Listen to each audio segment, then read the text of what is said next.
Assalamualaikum warahmatullahi wabarakatuh. Perkenalkan, nama saya Reski Ramadhani, NIM 19510-422 dari Program Studi Pendidikan Bahasa dan Sastra Indonesia, Fakultas Bahasa dan Sastra Universitas Negeri Makassar. Pada kesempatan kali ini saya akan membahas tentang teks eksposisi, yang dimana saya akan menjelaskan tentang apa sih pengertian teks eksposisi itu. Nah, teks eksposisi adalah paragraf atau karangan yang terkandung sejumlah informasi dan pengetahuan yang disajikan secara singkat, padat, dan akurat. Pendapat lain menyatakan bahwa teks eksposisi adalah jenis atau ragam teks yang memiliki fungsi menyampaikan gagasan-gagasan berupa pemikiran tentang suatu topik. Paragraf eksposisi ini bersifat ilmiah atau dapat dikatakan non-fiksi. Ragam teks eksposisi ini sering digunakan dalam konteks komunikasi sehari-hari secara lisan maupun tulisan.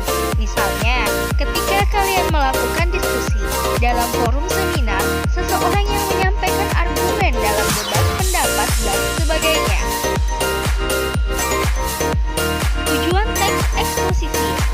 Tujuan teks eksposisi adalah untuk menjelaskan informasi tertentu supaya dapat menambah ilmu pengetahuan pembaca, sehingga dengan membaca teks eksposisi maka pembaca akan mendapatkan pengetahuan secara rinci dari suatu hal atau kejadian. Adapun ciri-ciri teks eksposisi yang diantaranya yaitu 1. Singkat dan padat. 2. Gaya informasi yang mengajak. 3. Penyampaian teksnya secara lugas dan menggunakan bahasa yang baku. 4. Menjelaskan informasi-informasi pengetahuan. 5. Tidak memihak, berarti tidak memaksakan kemauan dari penulis terhadap pembacanya. 6. Teks eksposisi bersifat objektif dan netral. 7. Penjelasannya disertai data-datanya argumen. 8. Fakta digunakan sebagai alat konkretisasi dan kontribusi. Dan yang ke-9 yaitu umumnya menjawab pertanyaan apa, siapa, kapan, di mana, mengapa, dan bagaimana. Adapun struktur teks eksposisi yaitu judul, pernyataan umum atau tesis, argumentasi atau alasan, penegasan ulang, pendapat, ataupun yang bisa dikatakan adalah kesimpulan. Nah, di sini saya akan menjelaskan tentang struktur teks eksposisi mengenai penjelasannya. Struktur teks eksposisi. Yang pertama, judul. Judul hendaknya menggambarkan sesuatu yang dibahas dalam teks eksposisi. Judul hendaklah ditulis dengan kata-kata yang singkat, menarik, dan syarat akan makna. Yang kedua, pernyataan umum atau tesis. Bagian ini berfungsi untuk memperkenalkan topik sekaligus menempatkan pembaca pada posisi tertentu. Karena dengan teks yang digunakan, penulis itu ingin mengemukakan pendapat, maka pembaca bisa berada pada posisi yang sependapat atau pada posisi yang berseberangan dengannya. Nah, yang selanjutnya, ketiga, argumentasi atau alasan. Bagian dari teks eksposisi adalah argumen atau alasan. Panjang dan pendeknya bagian ini tergantung pada jumlah argumen yang telah kalian kenalkan secara garis besar di dalam pernyataan umum. Kemudian kalian menyebutkan ulang dan menjabarkan argumen tersebut dalam paragraf.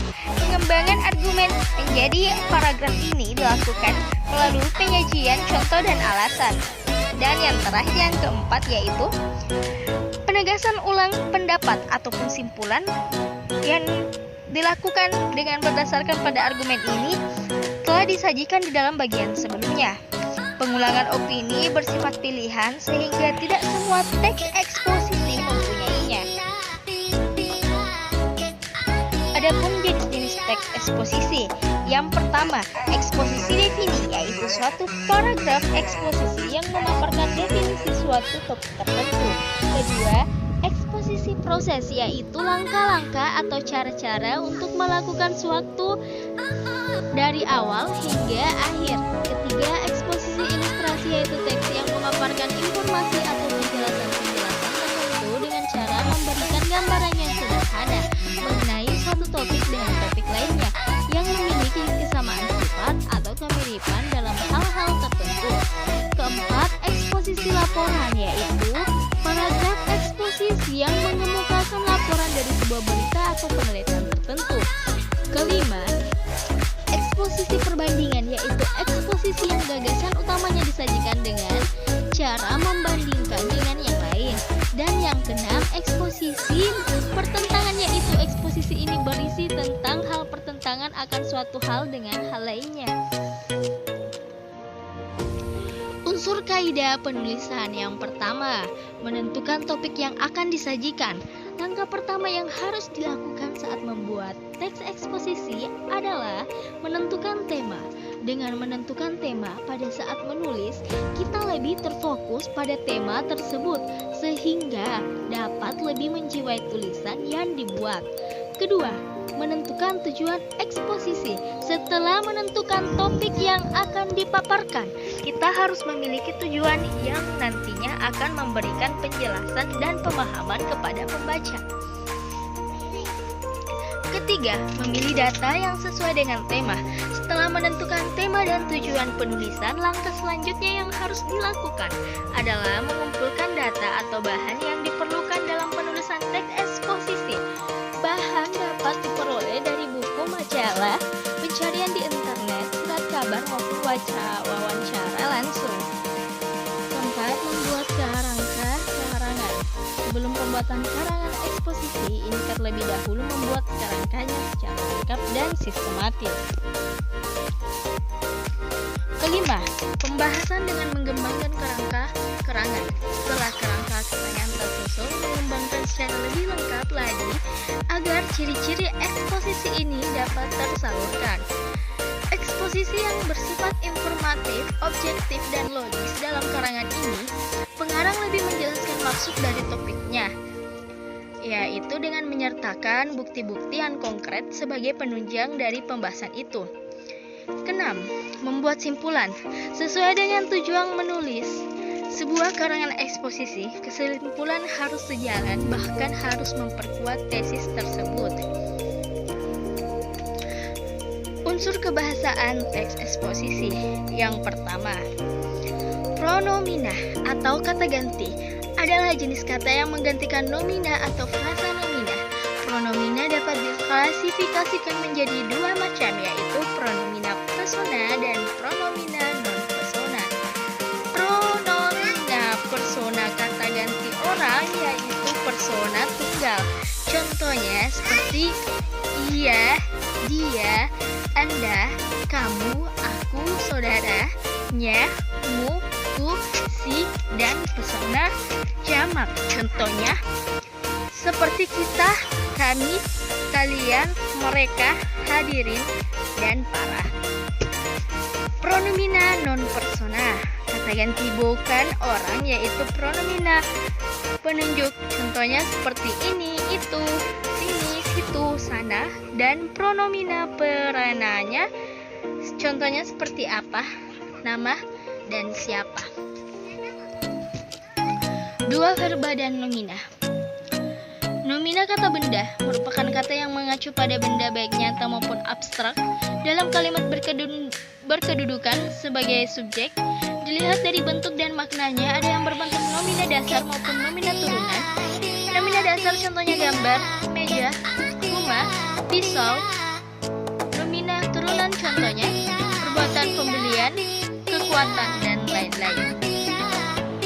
Verba, yaitu kata kerja, merupakan kata yang mengandung makna dasar perbuatan, proses atau keadaan yang bukan sifat. Dalam kalimat biasanya berfungsi sebagai predikat. Konjungsi. Ini adalah yang terakhir. Kata penghubung konjungsi. Contohnya pada kenyataannya. Kemudian lebih lanjut, untuk memperkuat argumentasi kata penghubung atau konjungsi dapat dimanfaatkan dalam konteks pengajuan pendapat tentang kebijakan bahasa ASEAN itu. Penulis menghubungkan